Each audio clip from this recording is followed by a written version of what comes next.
Tackle the shackles.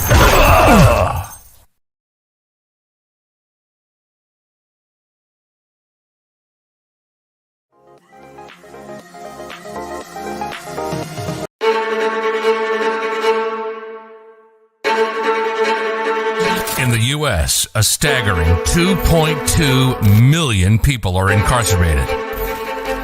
A 500% increase over the past 30 years. 1 in 4 prisoners were foster children. 1 in 28 American children has a parent behind bars. A public defender will routinely have a caseload of more than 100 clients at a time. States spend $2.8 billion annually to incarcerate people for non-criminal rule violations. More than 10% of the incarcerated in the U.S. are veterans, while less than 1% of our citizens serve. More than half are there due to PTSD and substance abuse. Veterans are losing their freedom because of defending ours. Tackle the Shackles, a mega movement to create culture change. Not just inside courtrooms and prisons, but within society. Organizations, activists, and legislators are struggling to pass laws to reform the broken justice and prison systems. This is primarily because the public either doesn't know or doesn't care about the injustices and suffering of those caught up in these systems. The key to success is to make it trendy to be informed and care about our incarcerated citizens. Tackle the Shackles is a national community coalition between athletes, churches, police, service providers, prisons, legislators, and the public to bring about better second chances and reduce recidivism.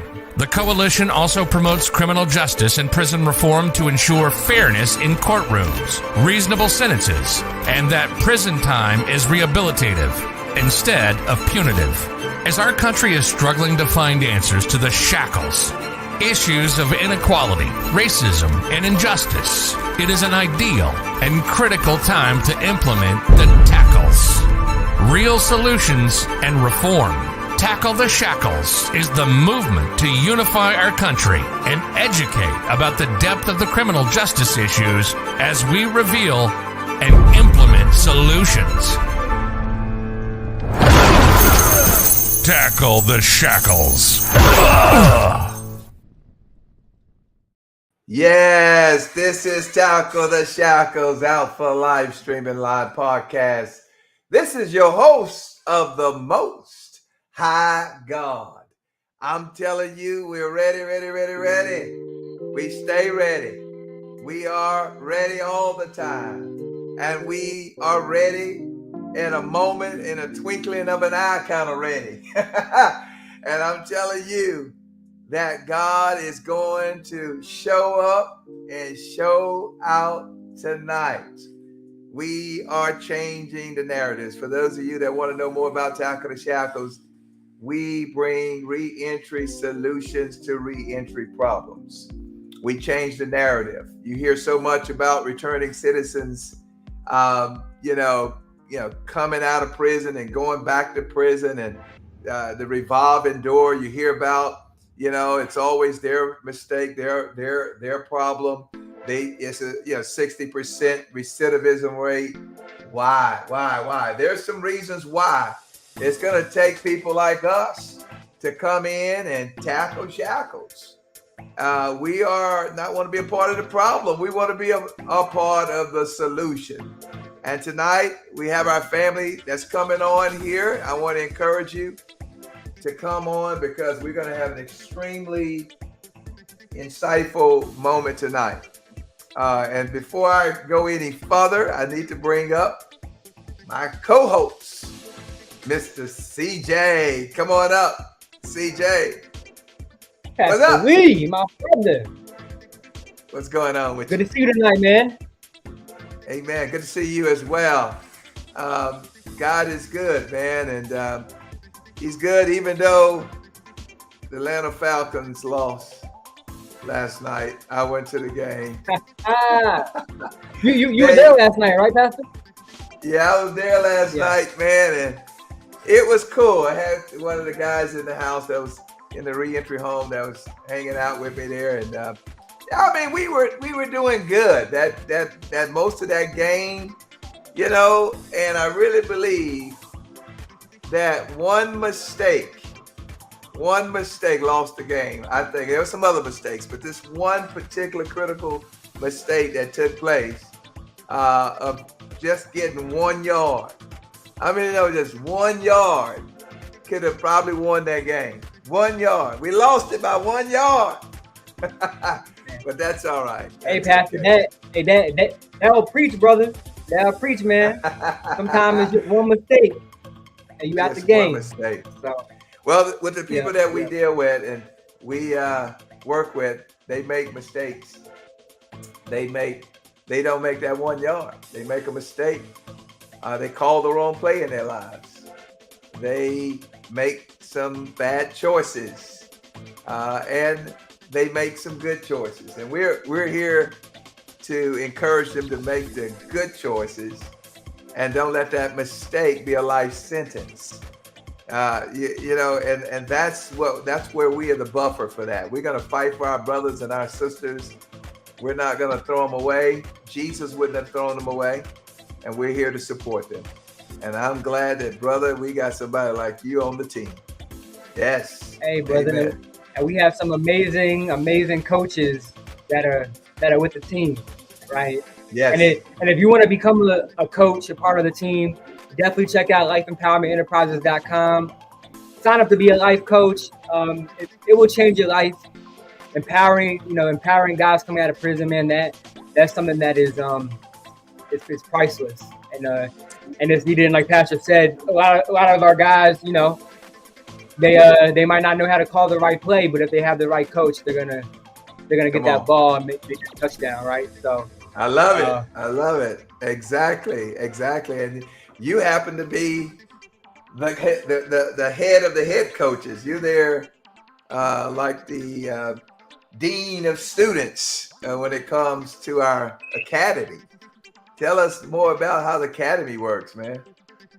Yeah, and our new platform is amazing. We have a new platform, the Elite Academy, Life Empowerment Enterprises Academy. And all of our online training, our courses, all of that lives on our academy.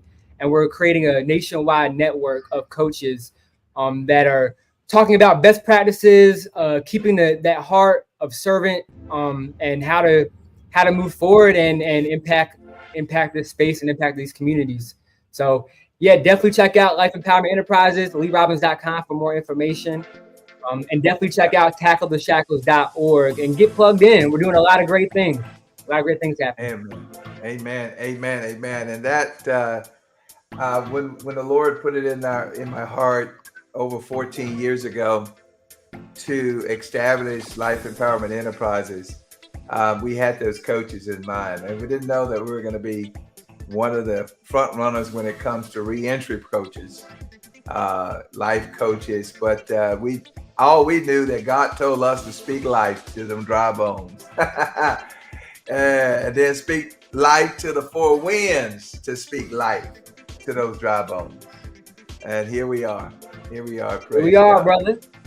Yes, man. And God is creating a network of like-minded people who have, and we're noticing a trend, right? It's that lived experience. It's people who have been through something, people who have been impacted by mass incarceration.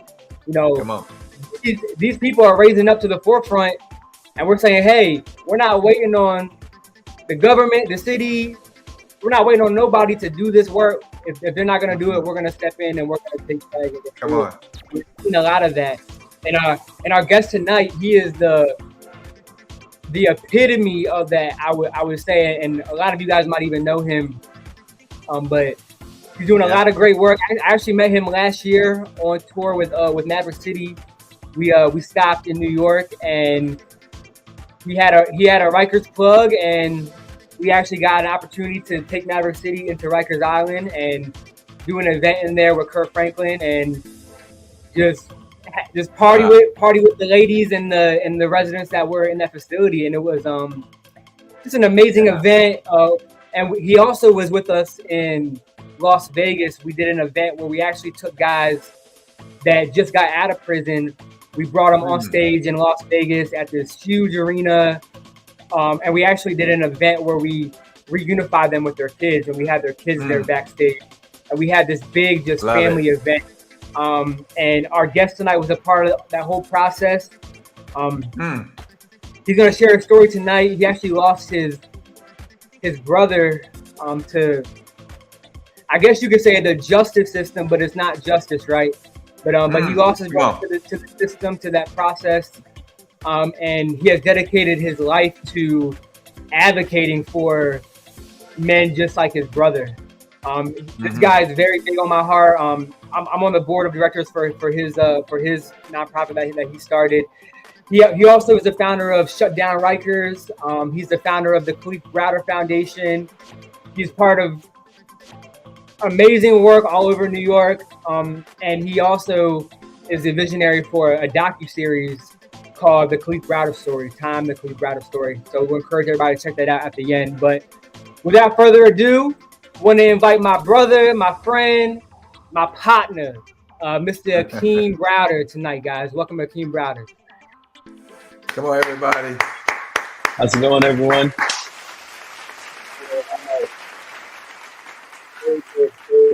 Welcome, Akeem. It's a pleasure to be on. Thanks for having me. I love the theme. I love how it's done. It's not just a theme. It's real. I like what Lee Robbins, brother. I appreciate you for having me on, and also I appreciate you for having this platform for people that need second chances. And with that being said, it's just the thought which you had just said, which is, there's a bad play would cost us the game yesterday. Blah blah blah. Well, you know what? That's real, because some people make bad plays and some people just get caught up in the wrong play. But and it doesn't even necessarily have to be them. That's the subject. It's the system, as CJ said. It's a system, and you guys accurately put the stats. Yes. How many people are incarcerated, swallowed up by the system, and it's just so much that the public needs to know. So I appreciate this. Absolutely. Hey man, it's reciprocal. Thank God for you, man, and all your achievements. And as CJ had talked about them, we're going to go a little bit deeper into your life, and want to know more about you, man, and know about where you come from. Tell us your story. Tell us a little bit about where you are and where you want to be, and go from there. I'm excited about having you. Well, just in case if there's any distraction, it's because I have a newborn right here. Yes, look at there. Awesome. I got a newborn daughter, only 10 months old. So wow. Congratulations. But she's doing good, and I have a son, and this work doesn't just capture or say that we have to work and help men only, but God forbid if anything happens to my daughter, I'm gonna need the whole team to assemble. But that for my son and my daughter, and so everyone has kids. We don't ever want to see them in a system, especially a system that can take down youth and change their whole trajectory of life. My brother was an example of that. So everyone, my name is Akeem Browder. You might have heard of the last name Browder, or you might have heard of Khalif Browder. You might have heard of the work that I've done across the United States when it comes to criminal justice reform efforts, as well as just the work that helps get people like you and I back on the right track. And so Khalif Browder, where you probably heard of his name because of what happened notoriously in a jail named Rikers Island in the city of New York. That place is known all across the world, and not for anything good. All negative, destructive, and any other negative words you could ever hear is associated with that location, that prison, that jail.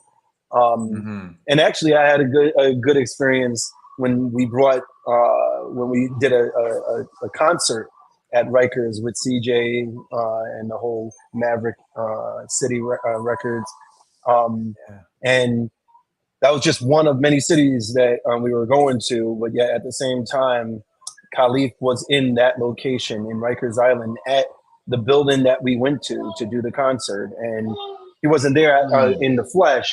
But Khalif spent 3 years on Rikers Island because of a crime that he did not commit. Now, most of us actually feel the weight of the guilt that comes with the things that we've done once we get incarcerated, once we get caught. Not I hate the term "I caught a case." I mean, this isn't baseball. You're not catching anything. This isn't football. But when you did what you did and you got caught, and you got held accountable for it, then when you're sitting in the jail and then next to prison, you then feel it. And you're feeling the weight of the guilt, the people you impacted, yourself that you've now stunted your growth. But for some, and unfortunately, there's too many people who are caught in a system that they did nothing about. They did nothing to get in. Now, nobody is completely innocent in anything. Right. Like I might have done. I myself was on Rikers for something I didn't do. Like legitimately, I did not do it. When the smoke cleared a year later, I was in Rikers for a year. When the smoke cleared a year later, they said they got the video, which they were holding me on Rikers for the whole year because they said they had this video of me doing something I didn't even do. And when they finally played the video in court, the guy was as black as my phone. Now I'm Jamaican and Moroccan. I'm a black man in America. But man, it does not look like me. No, that brother was in a tan a little bit longer. But I can identify with what you're talking about before you really get into the meat of what you're talking about. I was falsely and wrongfully convicted myself by a system. And I saw how that system worked together, and even with a railroading, with my own lawyer that was not a court-appointed lawyer, but a paid lawyer that they had leverage on. And all of a sudden, the judge, the prosecutor, my lawyer, all worked together to have what we call a railroading experience. They put you on a track. They know what the outcome is going to be. And you're David, you're Dan, you're in the lion's den. It's just going to, and the one that actually committed the paper crime with no money attached to it, they used that person who they know was guilty. They used that person to find somebody like me guilty. And 3.5 years sitting in a prison with just don't know even how I got there. Just couldn't figure it out. So I can identify. I ain't gonna tell my story. My story is in my book. Pain pushed me into purpose. But I'm gonna tell you, I understand what you felt like a little bit. At least I know a little bit. Your story is innocent, right? Your brother's story. 3 years. I can see how that. I know what you're talking about. He had 3 years.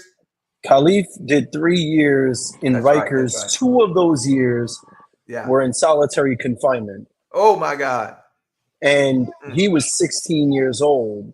Now, the system knows how to pick them, I gotta say. They're not going to wealthier communities. They're not going to the suburbs where the people are wealthier and they're not of our complexion or descent or background. They're not even in our financial class. So they know where to go to feed their system because their system is a financial grab. And so in that case, we're betting on the wrong team because realistically, the people who've never been incarcerated, who've never had to go through the system, and there's tons of people because I mean, our states are, if we're just talking about the United States alone, we incarcerate the most in the world. But there's a huge population in there's a huge population and demographic that isn't incarcerated. And when they think of the law, they do not look at it like you and I. They look at it like, hey, they're keeping us safe. They're also looking at it like, hey, they deserve, there's the old rhetoric of you do the crime, you do the time. Right. And so in that case, and I got to say, a lot of people believed in that way of thinking until it impacts them. When it impacts them, totally different story. So the goal probably should be to not wait until that happens, because it will come around to you. You're just another body. Whether you're black, you're going to be more targeted because 1 in every 3 black people are incarcerated in the United States. And if you're white, it's 1 in every 17. So they will be coming for you 1 in every 17. It's still a 1. It's still a soul. Yeah, there's over 30% of the people who are in prison right now who are innocent. There are people who are on death row. Yes. That are innocent. And, that's sad. And there are plenty that died already that were innocent. Yes. And so it is a thing that we get up every day. Our team get up every day to fight and fight until it's right. And provide the necessary stories. The Lord told me, he said that the prison system is not broken, it's fixed. And I said, Lord, what do you mean it's fixed? It says doing what it's supposed to do. It's a business. It's a business. So since it's a business, you in business. Those beds have to get filled. Those beds got to get filled. You in business, what do you need to do? He said, stop giving them customers. Yep. Stop giving them. Now, what we're talking about right now, you might become a customer even if you don't even participate. See, that's the thing. It's not designed to, it's not just designed, that statement a lot of people know of. It's designed to do what it's been doing. However, what it's been doing is grabbing, snatching you off the street, grabbing you and holding you hostage until you take a plea bargain, which allows them to get paid even greater. To hold someone in Rikers Island, it comes to about $550,000 per year per person. So if I'm making $550,000 per head, and in my facility, Rikers Island, I can get 20,000 people to fit in there uncomfortably, well then that's 20,000 times that's 20,000 times 550,000. I'm caking it, and then that's right. I'm on a stock market selling stock, which I mean, it used to be considered on Rikers. Or not Rikers, the Department of Corrections used to be called the Department of Corrections on the ticker in the stock market, but now it's called, I'll get that to you because I just lost it for a second. But they changed their name once our documentary exposed them. But getting back into Khalif's story, Khalif was incarcerated. He snatched off the street on his 16th, leading up to his 16th birthday. Because Khalif's birthday is May 25th and he was arrested on his 16th. And so Khalif was turning 17. He was 16 when he got arrested for falsely for allegedly stealing a book bag. Now, a book bag, which, I mean, let's even take the most expensive book bag. I think back then in 2010 when Khalif was arrested, the most expensive book bag probably was like $80, I think. I don't even know, but even if it was $80, right? If we were in a different community, 1, 2, with a different complexion, 3, with a different financial status, this wouldn't even be an arrest. They would have called his parents and told them to keep him and then verbally reprimanded him. He wouldn't have gotten fingerprinted. He wouldn't have gone down to the station. In fact, there's many people who can attest to that. Yeah, but Khalif, being that he fit all 3 that I mentioned, colored, the financial status, and in a different neighborhood, which was the Bronx, New York. He was taken in and treated like an adult in the state of New York, in the city of New York. For a So book treated like an bag. adult. For a book bag, y'all. Y'all Put hear into it? Rikers in an adult facility, and then jumped. And I mean, not needless to say, you're going to get jumped if you're in any jail. So Rikers is probably not the only one that you'll get jumped in. But and then when it comes to the food, some people either don't eat and they starve, or because they can't stand the food and it's disgusting anyway. But Yeah. Khalif, he was actually starved. We ended up getting video of, because we subpoenaed the court when we did our lawsuit, and we did a FOIA request. For those that don't know what a FOIA request is, the Freedom of Information Act. And in that FOIA request, we got the videos of him in solitary confinement while he was, first of all, not even found guilty. He was still going through the process. He was in jail, not prison. The difference between those two words, jail and prison. Jail is for people who are awaiting sentence. Prison is for people who are sentenced. Khalif was in jail. And while he was in jail, he was in solitary confinement, being starved every 4 meals. Then he would bring him 1 meal. So we got that on video. You're starving a 16-year-old who's in a developmental process of his life, who needs nourishment. But jails do this. Yeah. And then the last part of it, he was denied 26 times. Every time he went to court, denied to do an expedite of his time. Meaning there's a speedy trial process, and the court negated to acknowledge anything so that they never moved forward. They were playing with what we call his time clock. Now, for those that don't know, but Khalif, or anyone that's arrested for a felony in the state of New York, in the city of New York, and it might be different in your state, but the Constitution of that state, along with your United States constitutional rights as a citizen of this country, if you're arrested for alleged with a felony, they have 90 days to prove you're guilty or innocent. For a misdemeanor, it is 60 days. And for a violation, they have up until 30 days. However, Khalif was in jail for 3 years. So how do you get 3 years? People were like, wait, so how do they do that? Isn't that illegal? Well, it is. But if they know, I mean, if you know how they play the game, when you'll know how to defend yourself, God forbid, when it comes to you. So Khalif, the way they got over his speedy trial rights was when he was arrested for a felony and he was allowed, the state was, a prosecutor was given 90 days to find him guilty or innocent. What they do is they, they prolong. So after your first 2 weeks, you have 2 weeks to be for an arraignment, so that you can get, so you can testify whether you're innocent or guilty, and then they can move on. You have to be read your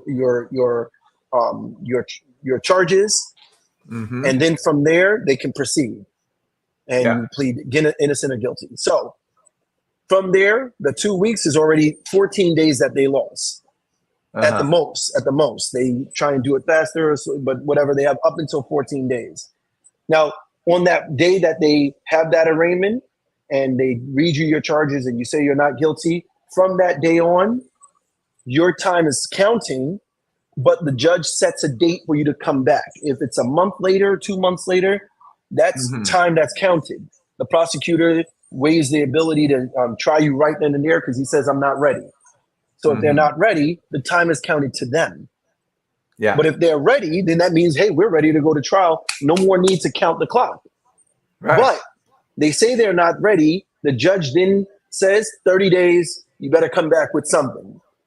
So it sounds like the judge is on your side. Like, come back with something, or else we ain't going to hold this dude. Well, the prosecutor, we checked out Khalif's entire time. Every time he says he's not ready, 2 exact days later, he files a motion to say, I'm ready. So then Khalif only gets 2 days from that 30-day or 60-day. If they schedule you 40 days later, you're counting the clock. I was arrested June 26. Okay, now this is July 20. You're counting the days. And you think, I got all this time. Y'all better hurry up because I know I didn't do this, or I know I did this, whatever the case is. But you can't find me. Well, they bought themselves time because the prosecutor, within 2 days always of Khalif, every time he went back and forth to court, they say they're not ready. And in 2 days later, boom, they file a motion saying they're ready. And then when they go to court the next time, the judge says, well, you said you were ready. You filed a motion on, let's see, 2 days after when we left court. What's your findings? Well, we were ready, but the officer's on vacation. We can't find the witness. He left town. He's on vacation. The ballistics aren't there. Anything that they say is just a prolongment. So then the judge says, how much time do you need now? The prosecutor agrees with your attorney. I got a month from now. Can we come back a month from now? Your attorney looks like he's actually working. No, Your Honor, can we do, and he'll say like 3 days before. And so then they agree. Okay, 27 days later. You thinking, you got to ask your attorney, are you keeping record of my time? How much time do I have in? And once he tells you the BS that he's going to tell you, which is, well, you only got 4 days because the prosecutor said he was ready. You're letting them play this game. Yeah. It's amazing. It is absolutely amazing on how they trap people in the system and continue to prolong their time in order for them to put pressure on you to do a plea deal. And that's all it is. That's all the waiting game. They want you to get beat up enough. They want you to attack someone, because when you defend yourself, you're now going to get charges. But of course, I'm going to have to. I'm going to get sliced up, or you're allowing weapons. I mean, Vikers, we had videos in our documentary of officers during the time. This isn't like just videos in 1980s. This was videos during the time of Khalif's arrest or incarceration. Officers were sneaking in there with shanks, knives, drugs, money, cell phones. Not sneaking in. Literally, if you watch the documentary, it's episode 4, where we showed everyone who is responsible for Khalif's death and incarceration. Everyone was implicit or complicit with the fact that you had this young kid, plus many other kids, I'm sure, but this young kid that we're doing this series, my brother, he was in there during the time you were bringing in drugs, money, guns, weapons, everything. And even on the unit, Khalif attested to officers having sex in front of him, like in cell 1, and he was in cell 4. You could see officers having this. This isn't a system of rehabilitation. This is a system of, we will make sure you're messed up by the time if you leave and when you leave, so that you can return home, because this is your new home. And all of us should be upset about this, because not only are we, we shouldn't be doing the things that we do to land us in these facilities. Absolutely. But it doesn't make sense that if you're here making all this money off of me, that you don't do anything to help me. And this is my tax dollars. Your brother, 15 years old, going on 16. 16 going on 17, sorry. 16 going on 17 in an adult facility with murderers, all kinds of folk, that are in there. And for a book bag, I mean, whether it's true or not, I don't know, but it doesn't, I don't care. It's a book bag. 3 years. And you got a life, and you got 3 years in something like that. That is traumatizing. That is ridiculous. That is wrong. It's criminal. It's criminal. I just, when I read your story and I saw your story and your brother's story, I was like, I can't believe it's going. What it did for me, and it's what it's been doing probably for you, has inspired you to want to make sure that this doesn't happen to any more of your family members and anybody else, for that matter. Anyone. Tell us, what happened after that. He's incarcerated. He's been in solitary confinement for 2 years. Y'all know what solitary confinement is? Do y'all know Yeah, what if anybody in here knows what it is, just tell let me me what just write it in there. Yeah. check. I want y'all to chat and tell me what you think solitary. How much time is in, or just what do you think solitary confinement is all And about? if you've already been in solitary confinement, tell us what you thought it was if you knew of it prior, and tell us the difference between what you thought it was and what Yeah. it is today, and what you understand it to be because you've been through it. Because I mean, some people might just think you're alone, and they don't realize even officers that are found guilty for embezzlement or something that they did wrong or in their career. When Right. I've known officers when they get arrested, and they actually interviewed in the documentary, so we even have them in there. Officers that got arrested, and I'm talking about from top officers, like the chief of the Department of Corrections was in Rikers himself, and he interviewed with us during our documentary, which we put in the documentary. He says 24 hours made him have PTSD, and now he's mentally disturbed, and he takes medication and all this stuff. You're a grown man. You're a Yeah. grown man who was a chief of police, did something Wow. wrong. See, there's a difference also. You did something wrong. And Mm-hmm. yet you're a grown man, an elder at that, not even just like a 30-something, 40-something. He was like in his upper 50s. You're a grown man and you did something wrong. You got sent to solitary confinement only because you were an officer, and you would probably got killed or harmed if you were on the floor. And Yeah. yet 24 hours was enough for you to claim that you have insanity. Yeah. Wow. But yet you could do this to a 16-year-old. Now, don't Yeah. get it twisted. Khalif, when he left, because he did make it out of all of that.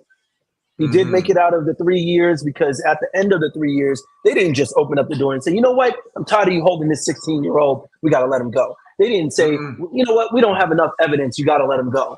They didn't say Right. anything that sounds right. They said, shoot, we played this thing out for 3 years.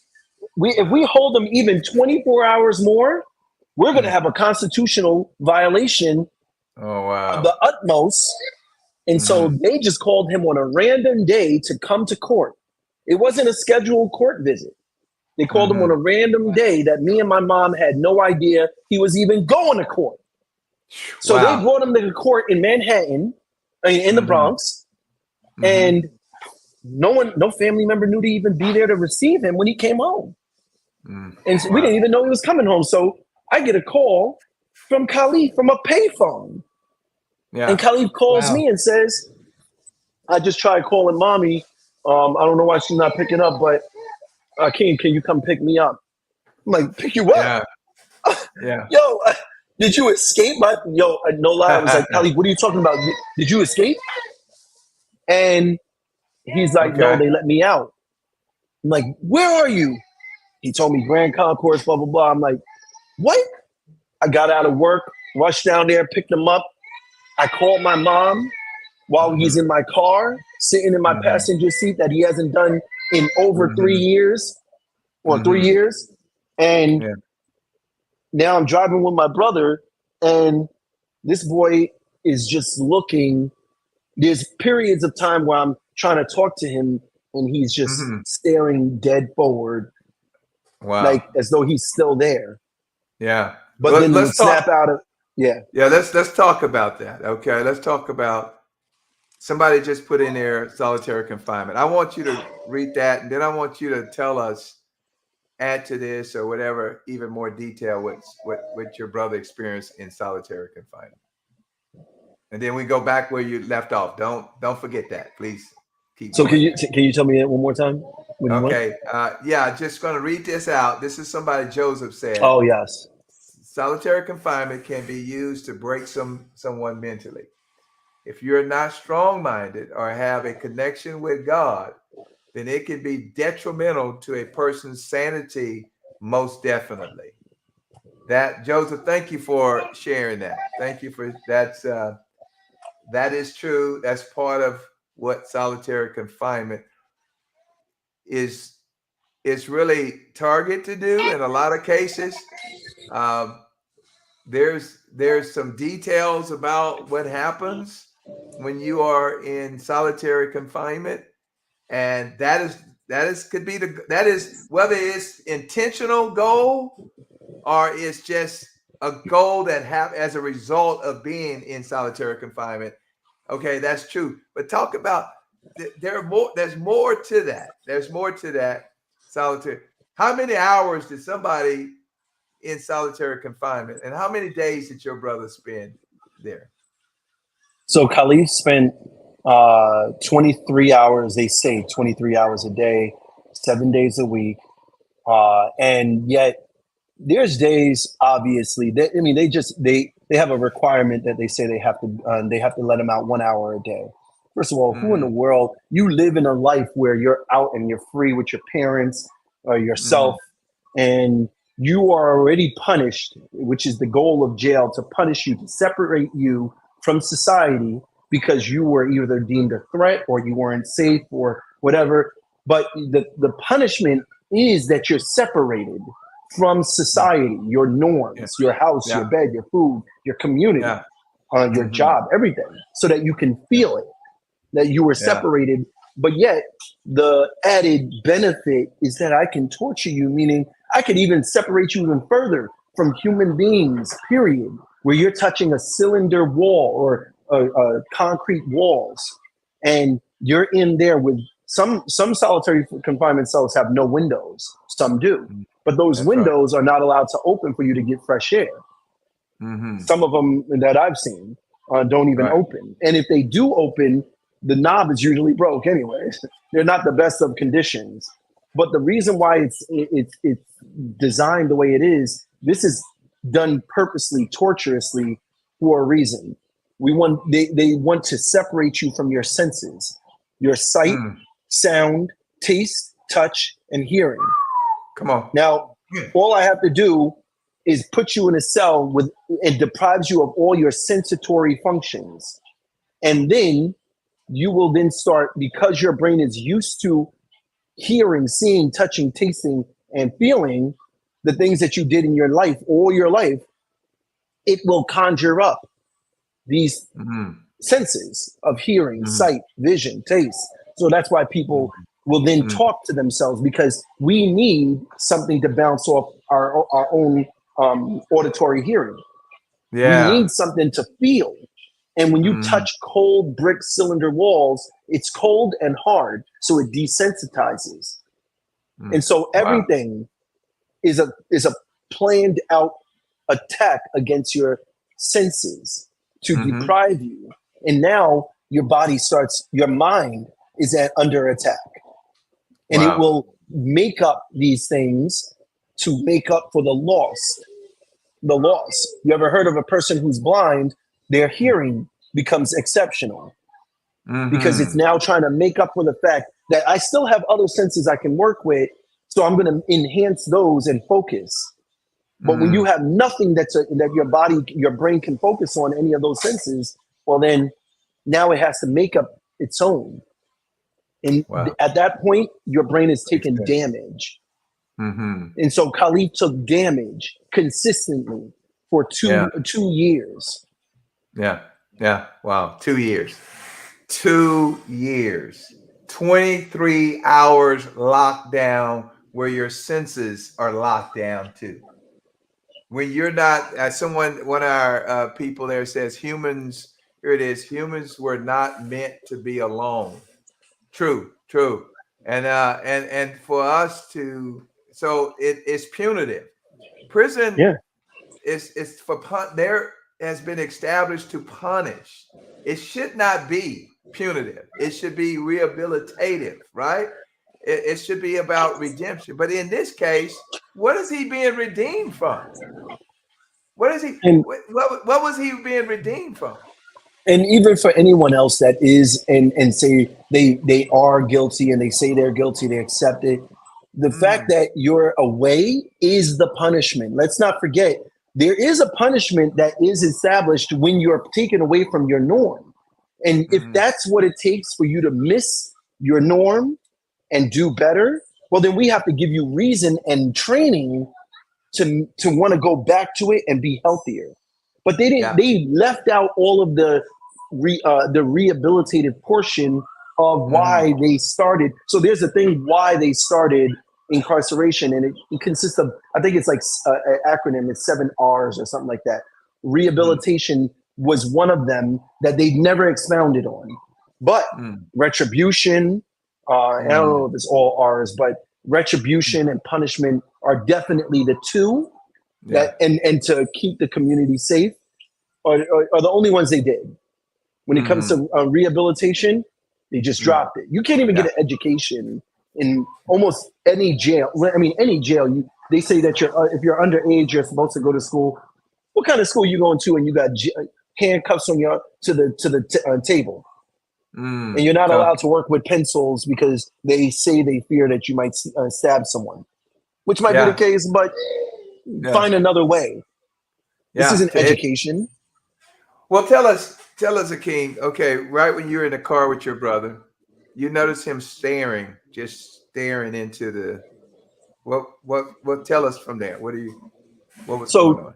When I seen Khalif and we were talking, the stares were one thing. So me and Khalif in my family, we actually unfortunately, we were the ones that made the statistic of 1 in every 3. In our family, we were a part of, not made, but we are a part of that statistic of 1 in every 3. I was first arrested at 15 years old for a crime I never did. And yet, I was locked up for 9 months or 8 months, I think it was. And Khalif was just a baby at this time. I was 15 years old, 1997. Khalif was a baby. And so when he seen that, I'm just walking away from the camera, but I have you on my headphones. When he seen that, and all my other brothers, it had to have taken a toll on them. They knew their brother wasn't guilty. They knew why, how it happened, and yet when he seen that, it had to have taken a toll. And now then on top of that, then he goes into Rikers C-73, the same location that I was in. He just was in it. He was in the South Side, 5 lower the South Side. I was in 5 lower the South Side. I was in cell 10 in 1997, and he was in cell 4 in 2010. This is just statistics. Right. Like you're making statistics of my family. However, when he came home, that cell came with him. That damage of 3 years is unavoidable. 8 months or 1 day, there's damage done. And so Khalif, I noticed that Khalif was not just staring, but he also had a sense of safety, because now he was falling asleep in the car. It's hard to fall asleep on Rikers. It's hard. Even if you're in solitary confinement, because you're fighting yourself. You're fighting the thoughts that were manifested, the thoughts of, man, if I didn't go this way, if I didn't take that street, they would have never seen me. They probably would have got someone else. You're fighting your own demons. Right. While on top of that, fighting the humans that are trying to kill you or beat you, and then the guards who are trying to fight you and beat you and set you up, and then the system of court trying to get you to do something you didn't even want to do in the first place. Nonstop fighting. So when he was in the car, I actually, for the time that he was alive, until the time he passed, I took pride that, you know what, he probably can't sleep at home, but every time I put him in the car, he would put that seat all the way back, and he would talk to me until he just started falling asleep. And I would just drive down Pelham Parkway. I don't know if y'all know the Bronx, so I would drive down Pelham Parkway because it's one of the longest streets. And then I would drive get to one side and then drive back to the other side. But just so that he can get some sleep. But throughout that whole time while he was awake and he was home, my mom attested, who's no longer with us too, because of what happened to Khalif when Khalif passed. My mom found him because he was in our home for a year and change, not 2 years yet. But when he took his life, he was home for a year and a half. And then all that time he was fighting the system still, because while he went to college, he got a GED as soon as he came home. On the first chance he passed it. Then he went into college, Bronx Community College, where Khalif was excelling. And he became a tutor. How you just come out of jail and you are tutor to people? Khalif was so intelligent, they tried to lock his mind down and it was strong. But Then they arrested him in school because he had news reports, he was on television. And he didn't have yet the documentary come out, but people recognized him in school, and they kept on wanting to talk to him about this and that. And yeah, man, that's my brother. This is his brother right here, y'all. This is Khalif. This is his brother. Khalif, he was in school, and people were coming to him all the time. He didn't want to hear it anymore, and of course, I can't blame him. He wanted to escape what happened. He wanted to escape Rikers. He did that, and now he can't escape it when he's gone because everyone's bringing it up to him. And one of the guys even that he had an altercation, a verbal altercation, and yet the police were called to the school and put him in handcuffs in the paddy wagon and brought him to the precinct. They called our attorney, and our attorney called us, and then we got him out the same day. But that trauma of being rearrested for another stupid, frivolous thing, of being in an argument. Yeah. So Khalif ended up getting more bothered by this. Then, as he was, the court was trying to settle with him, and he wasn't taking any money because he said, "I don't want the money." They tried to give him $800,000 the very first offer. What kid, first of all, wouldn't take $800,000? But Khalif said, "I don't want the money." He said, "I want someone to be held accountable for this." And so they tried 800,000, then 850,000. I think they went up to like not even 900,000 at the moment. And then Khalif was walking in the street. They kept on offering like time at the time he would go to court, and he wouldn't take it. So one time he came back to the house. He was shot in his abdomen. And he said it was a white guy. So Khalif came to the house.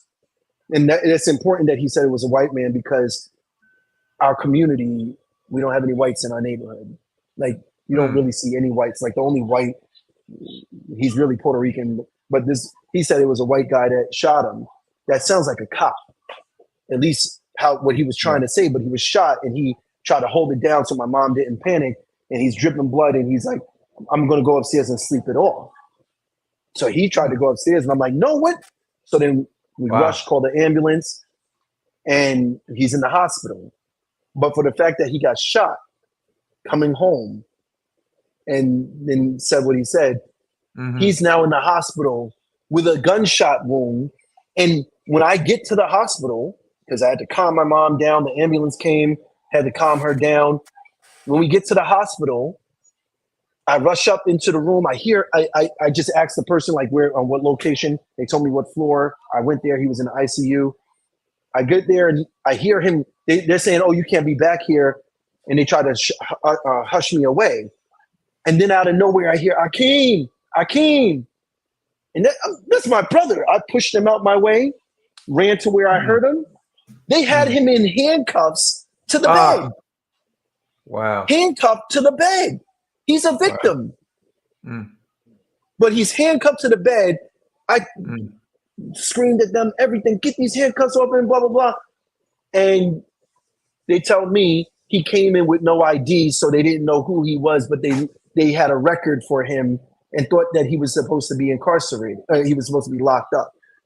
So cops were there with handcuffs on him because they said he shot himself because, one, he's a John Doe, they said.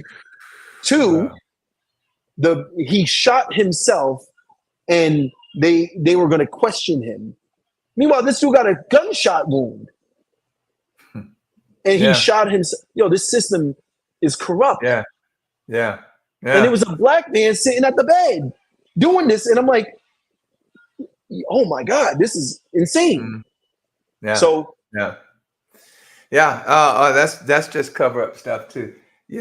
Just use somebody that you don't think would be. I'm gonna fast forward it real quick though, because I know time also. My bad. Khalif, he lived through that. He came home, started back school, all this other stuff, but he was way more paranoid, thinking someone's gonna kill him now. And thought he should just take the money, blah, blah, blah. But he still held his ground. He didn't want to take nothing. It empowered him even more. But he was still fighting demons in his head at night. So some nights he would run away, blah, blah, blah. My mom would have me go out and search for him. I would find him, drive him around, let him sleep. But this one, it was actually 11 o'clock in the morning. Khalif, I wasn't there. I didn't live with my mom at the time. I lived like 7 minutes away. But I get this call from my mom screaming, get over here, Khalif. And usually I'd get over there because he's either running away or he's going through something mental. And I was there to help calm him down. But then I get there, rushed out the house, get in my car, rushed over there, and find out that Khalif hung himself from his window, the air conditioning vent in his window. He hung himself, and you only learn how to hang yourself in jail. So this is one of the things that they taught him on Rikers, because he did attempt suicide while he was in Rikers. They had him on Risperdal, which if you give Risperdal to a person that's under 18 years old, it has a 30% chance that it will create suicidal tendencies. So Risperdal is given to most people, and that's in Rikers, and they say it's to calm them down. But a part of calming them down, it increases your suicidal ideation.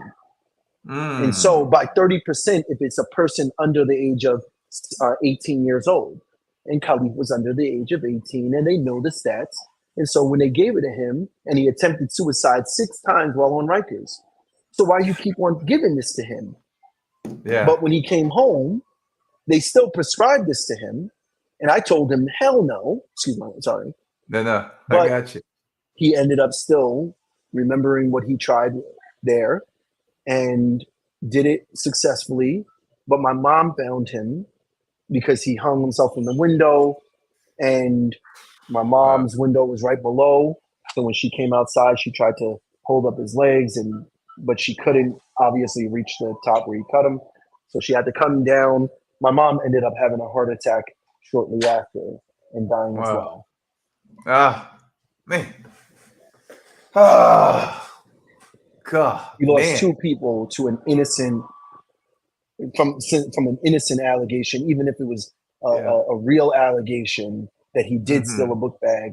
This is not the system that our kids need to be put inside of. And I damn sure would not want my son ever to go through, or any of our kids to go through a system like that and have to feel they have to take their life to actually survive. Well, I tell you, this is one story of probably many stories just like it, unfortunately.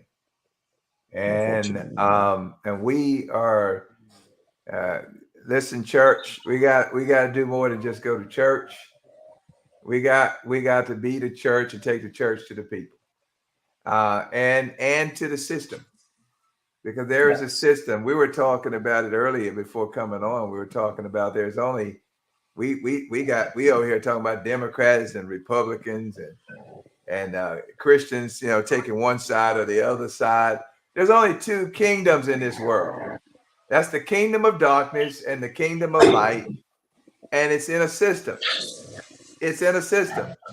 And we must do more. I mean, this is a tragic story, everybody. I'm not trying to preach. It's a tragic story of a young boy's life that perpetuated too long, and it also began to also affect the family.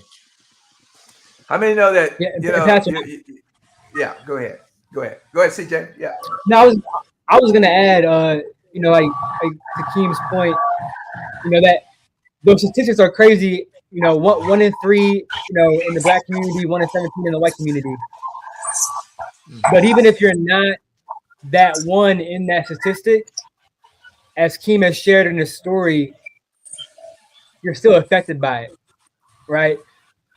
Because his mother was affected by it, right? That's right. I was affected by my mother being incarcerated, right? So even if you're not that statistic, that 1 in that 3, it still affects you. So this topic of mass incarceration, you might think, that could never happen to me, and that could be true, but it could happen to your son, to your brother, to your dad. Yes, to your mom. That's the important part. And so this topic it affects all of our communities, and even if you're in those white neighborhoods, just know, crime affects the whole world, man. I mean, crime isn't just in the hood. There's, what I found is a lot of the criminals will go to the white neighborhoods to do a lot of the crime. So this, and it's not, again, like Akeem has shared, it's not because of them, it's because of this trauma that we're talking about. We have these traumatized individuals that don't have any direction. So I just wanted to add, man, if you think that if it's never going to happen to you or it can't happen to you, it could be true, but it could happen to your son, your brother, your cousin, your uncle, or somebody in your family. Someone you love is going to be impacted by it. And the thought is, one, we shouldn't really be afraid of people, because people, God didn't make criminals and innocent people. No, he just made humans. He made people. Come on. And in that case, we're all people. We're all capable of being a criminal. And most people have done something that they could be considered a criminal. And yet they just weren't caught. How many of you can attest to that? That realistically, I did something, but I just didn't get caught. God, thank God. Yeah, but there was people that were caught, and you could have been amongst them. But maybe you did get caught, and you probably had money and got out of it, or your parents were somebody that had a title. Yeah. Well, we got to look at it realistically. All of us are convicted felons. I told an officer that one time. I said, "Did you know you're a convicted felon?" And he said, "Man, please, man, I'm not a convicted felon." I said, "Well, you say you're a Christian." "Yeah, I'm a Christian, but I ain't no convicted felon." I said, "Then you remember that scripture that says all have sinned, and come short of the glory of God?" Yeah. Do you believe in that scripture? "Yeah, man. Yeah, I know I've sinned." I said, "Don't you know that's where the penal system come from? It's about repentance. It's about, and so the law that we committed was the one against God, the highest judge in the whole universe. All have sinned, and we have all have sinned and come short. And the wages of sin is death. And really, all of us should have had a death penalty. We should have had the death penalty. And even Jesus Christ had a death penalty, but he was innocent.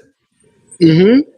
He died between two criminals, and he took the place. Come on, somebody, of Barabbas, who was the serial killer. That I told this officer, I said, don't you say you always talk about Jesus took my place? Jesus took my place. Jesus took my place. You know the place he took? The one on the cross that we all supposed to have been on. It's the one that sentenced us to hell, not jail. And if we don't get real with this thing and understand that we can't mistreat people because they made a mistake, or even like Jesus, he never made a mistake and went to prison. Yeah. And so it ain't about, all that is about labeling people to keep us all separated so we can feel a little bit better about ourselves because somebody is a little less than we are. So we feel a little bit better about ourselves. I want to preach this thing like it's, man, I want to listen, but we got to get past this thing of judging people and begin to become the solution rather than the problem. Listen, man, I am so, and we got to go here, but I want to hear, I'm going to have you close out and tell us what you're doing. But I feel like I'm your brother's brother too. I do. Right. I really feel like that was my brother, and I feel never to the level of his own family. I get that and understand that the pain that's pushing you into purpose right now to help you to stand up for what happened to your brother and to make sure that doesn't happen to other people. Yes. To call CJ's point, the whole family is incarcerated. It's not just one person goes to prison. The whole family goes, because they have to alter their lives to go visit, to support financially, to be there in spirit, to have that burden. You don't have that person in your life. Now the whole family is incarcerated. That's why 70% of the kids who have parents that have been to prison, there's a 7% chance that they're going to It's perpetual generation that they're going to go to prison. This is why we do what we do. That's right. This is why we do what we do. Is because we want to stop that kind of nonsense. Now tell us, Akeem, tell us what are you doing to stop the nonsense that's going on in this? You need a whole other podcast for that, brother. No. But in a nutshell, the Browder Foundation was done in his legacy and his honor to reach youth and young adults that are in the school system to make sure that they get the social emotional learning that helps them heal from past traumas or even current trauma. That's what we're doing as the foundation, but we also have, I started myself, and one of my board members, CJ, who's on this, is a part of the Second Chance Collective, which there hasn't ever been a union for people that are previously incarcerated. And if you're previously incarcerated, I want you to know they wanted you to be a vagabond, an outcast to society, banned from society for what you made a mistake back whenever you did.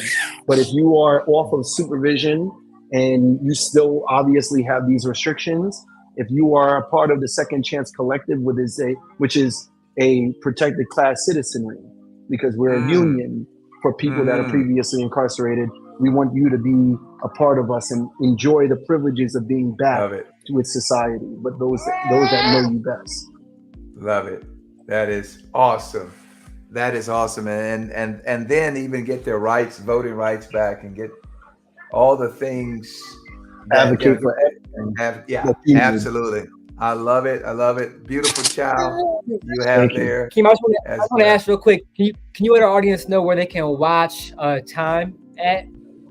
Yes. So it's on Netflix. Still on Netflix, which is called Time: The Khalif Browder Story. It's a six series episode. So please get educated about it, because it's not just a story about Khalif. We make sure it's an educational purpose, because it's not just about Khalif's story, and so many of us are impacted. Wow. This has been a dynamic story. I want y'all in the chat out there. We're not trying to ignore you guys out there. I know you're listening in and really receiving from this story. I want you to tell our guest tonight, bless him and his efforts. Just say, brother, you are blessed, or whatever you want to put in there. I want you to just bless our dear brother with some words there, and let's give God some praise for that. And we're gonna all put in. I want to say myself, man, sorry for the loss, of your brother, but it's God has a way in still using all things to work together for the good. And it is I think about my son when you were talking about your brother losing his senses. I thought about my son who got some concussions playing football and being diagnosed with schizophrenia. And the Lord, I've shared this story before, which is obviously dear to my heart, to have someone that lost, that's had mental challenges right now. It's when he began to start cooking, want to cook, and do things like that he was engaging just the opposite, his five senses again. Right? He was like smell, touch, sight. And I believe God has used it to bring about some healing in his head, and I'm seeing he's wanting to live, wanting to do something, and wanting to still have a life and a family. And we watch God reverse that thing. So I know on your end with your brother, trying to take those five senses away, it's just the opposite. You could get in touch with the five senses, and then it become a healing mechanism for it. So I thought about my son when you were sharing that, and I just felt like that was some heavy pain on your brother to go through that. So, but man, thank you so much for being a part of us. We got to go, Jump. I think this might be a part 2, CJ. We need to probably down the line and be a part of the movement too, brother. That's I appreciate that. Yeah, man, he's for actually sure. about to do it right here in Atlanta, so he's about to join the fam. All right, Yes, all yes. right, brother. Yeah, come on, we here. So you're gonna be here in H. You're gonna be here in A-Town. You're gonna be. Well, yeah, I'm moving to Georgia next month, so next gonna be month. closer than. Yep. All right, we're gonna have to schedule. Let me take you out to lunch, CJ, and we need to put together some stuff, man, so we can continue to spread the movement here in Georgia and throughout the rest of it. Because we have a model for national impact, and so this is great bringing you on the team. That's awesome. Thank you, y'all. That's awesome.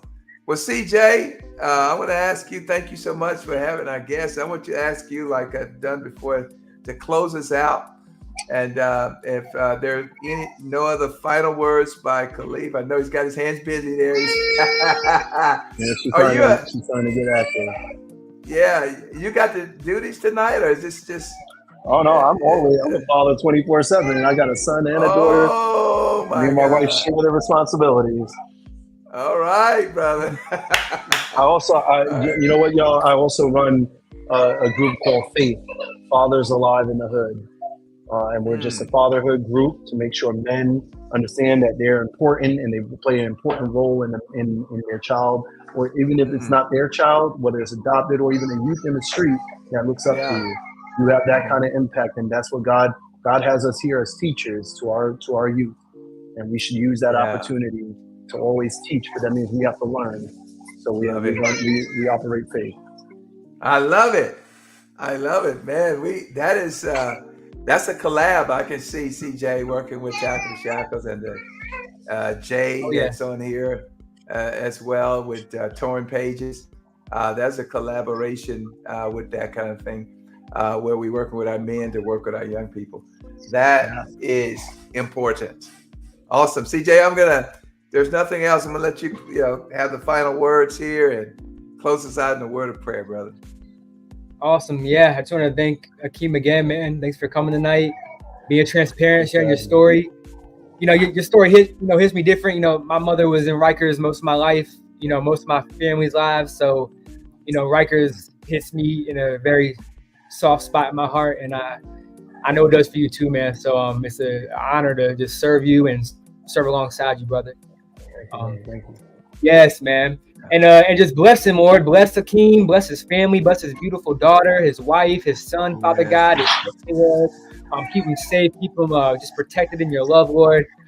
Thank you for what you're doing just in this space and this season, Lord. Thank you for what you're doing in the cities of America, that you are raising up an army to take territory back for your kingdom, Lord. Lord. Just even right now, I pray that you're even coming to our brothers that are incarcerated right now, Father God. We know there's hundreds of thousands of them across our nation, Lord. And I pray that even right now tonight, Lord, you are meeting them and you're ministering to their spirit, Lord, and you're letting them know that it is not over, that it's just beginning, Father God. Thank you for Tackle the Shackles. Thank you for Life Empowerment. Thank you for Khalif Browder Foundation. Thank you for Second Chance Collective. And thank you for all just the amazing ministries you're raising up in this time. In Jesus' name, amen. Jesus' name, amen. Well, God bless you, everybody. Y'all have a beautiful weekend. Enjoy the game tonight. This is Tackle the Shackles Out for Life, streaming live podcast. We'll see you next time. God bless you.